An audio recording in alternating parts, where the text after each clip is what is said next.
The year is 2019. Riot Games announces they're making a new fighting game set in the League of Legends universe, and leading the project, the Cannon Brothers, the guys who created EVO, the biggest fighting game tournament in the planet.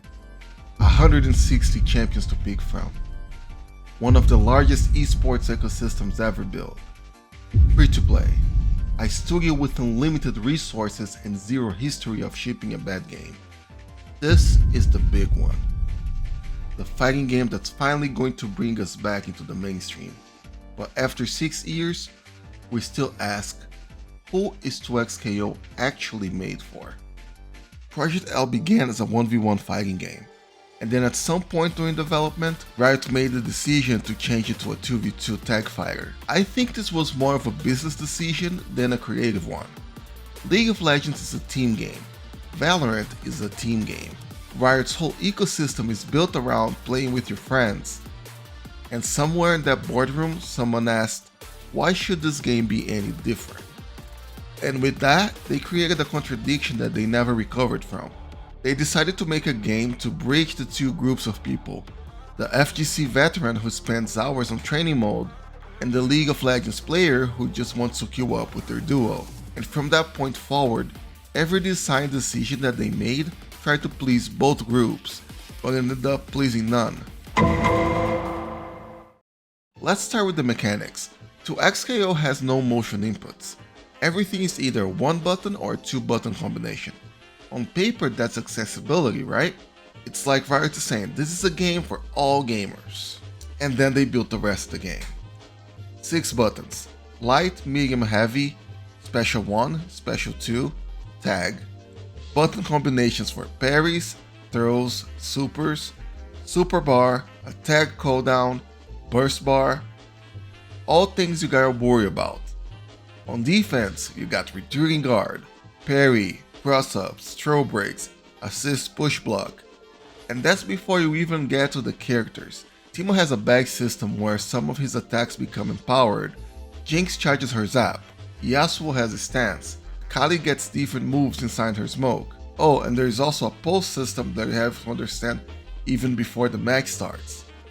So they removed the execution barrier and replaced with the mechanics barrier. They handed a new player controller and said, look, there's no motion inputs, it's easy, and while building one of the most mechanically dense tag fighters in recent years. This game feels more complicated than complex. Motion inputs are not just a skill barrier. They're part of the balance and the fun of a fighting game. I remember being new to Street Fighter and trying to hit 10 Hadoukens on one side without missing one, and then jumping over and trying to do on the other side, or trying to do a hard combo over and over again. While I do understand that 2XKO does have some difficult execution things in it, I think most people would hear that the game has no motion inputs and instantly made the jump that the game is like super easy. So who did this design actually help? Not the brand new player that's now drowning in systems, and not the veteran who's gonna look at the lack of motion inputs as lack of execution. So once again, who is this game for? Street Fighter V launched in 2016 with almost nothing. No arcade mode, no story, a versus mode, and some combo trials and the promise that more content was coming. And everyone dragged it for years. It took Capcom multiple updates and the arcade and champion editions to dig themselves out of that hole. 2XKO looked at that and said, hold my beer. Because here's what you get at launch. Combo trials. That's it.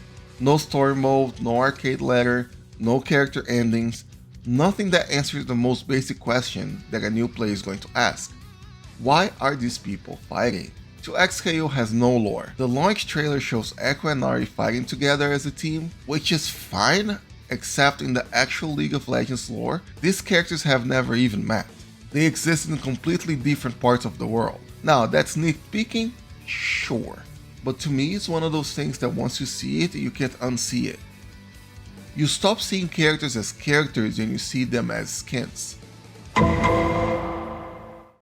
And then there's the lobby system. They wanted to recreate that feeling of being in the arcade, of being in a space with other players, building a scene, and talking between matches. but they completely misunderstand who they're making the game for. I'm not typing in chat asking about their Arcane mix-up between matches. Nobody is. I'm just queuing up for the next match. This vision of a living arcade community would only work if they fully commit to it. Now hear me out. What if they added proximity voice chat? Can you imagine the clips of people getting mad and crashing out? And it's not like they don't have experience with stuff like that, because a lot of the Valorant content, especially short form content, is about people interacting in the game through voice chat. Get him. He's on your left, Yes, okay, go around, go quick. Other side, hold 4, hold 4, hold 4, hold 4! Hold! Jesus! Not only that, but Arc Raiders is another recent example of a game committing to the social aspect and having tremendous success.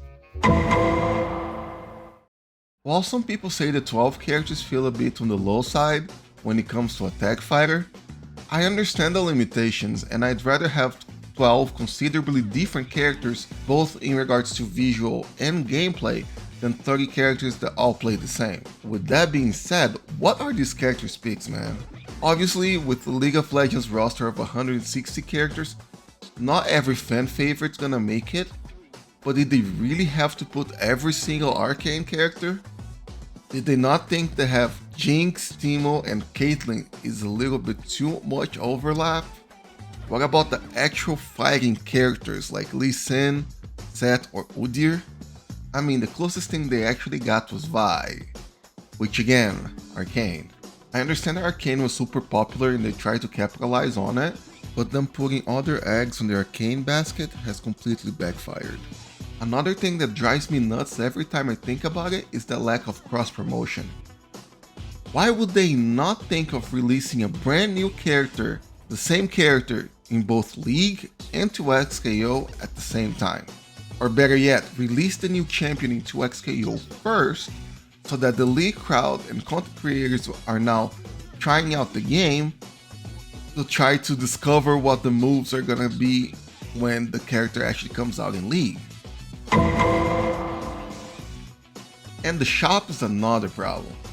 While I do understand that 2XKO is a free-to-play game, it shows another disconnect between the FGC and the general gaming community. Fighting games don't really have another success story when it comes to free-to-play, but a recent example of a company making a lot of money on costumes was Street Fighter V. I'm sure most casual players are willing to toss $5 here and there for a costume for their favorite characters, but when it comes to 2XKO, the equivalent is 4 times higher. And it's not just the price being higher, they do the same thing as Valorant and they have a rotating shop. So let's say you go into characters and you happen to really like this Blood Moon Yasuo skin. You straight up cannot buy it because it's not available in the shop right now. They do that so next time you see the skin, you buy it without a second thought, or better yet, you settle for another one that you don't even want it that much on the meantime, so they can sell you both later. This is the kind of predatory monetization that the FGC is simply not used to. Another thing are the bundles. They straight up have a $100 bundle with 3 actual skins, and then again, Arcane. I can feel myself turning into an Arcane hater as I write this script. 2XKO is a prime example of indecisiveness. The game had more than 6 years of development, and we still have devs talking about figuring out what kind of game they want to make. The game tries to keep its core FGC audience happy while begging for the League of Legends players to come check it out. But guess what? They won't. They're too busy playing League of Legends. As the devs tried to make a game for everyone, they ended up making a game for no one. I'd be extremely surprised if 2XKO ever became a big game, or even just a big game within the FGC. It is in such a weird spot because of it being free to play. It feels unfair to compare it to something like Street Fighter or Tekken in regards to offline content, but then when it comes to mechanics, the game is just too complicated to compete with other free-to-play games like Rocket League or Apex Legends. Those games got so big because they were simple to pick up and understand, while still having amazing mechanical depth if you really got into it. The Post Combo tried to do that, but it turned the game into a mash fest. Let's go! Oh, the little ones! There you go! With that said, who is the game actually for? I legit wanna say nobody. Okay, obviously the game has found its niche audience, but it just wasn't the big W that most people expected or hoped it to be. Alright, thanks for watching everyone. Let me know in the comments if you played 2XKO and what you think about it. The channel is now kinda going through a transition phases, basically transitioning out of Tekken and into more broad fighting game and gaming in general. So if that sounds like something you'd be interested in, I'd recommend you subscribing. Don't forget to do the like button and I'll see you on the next video.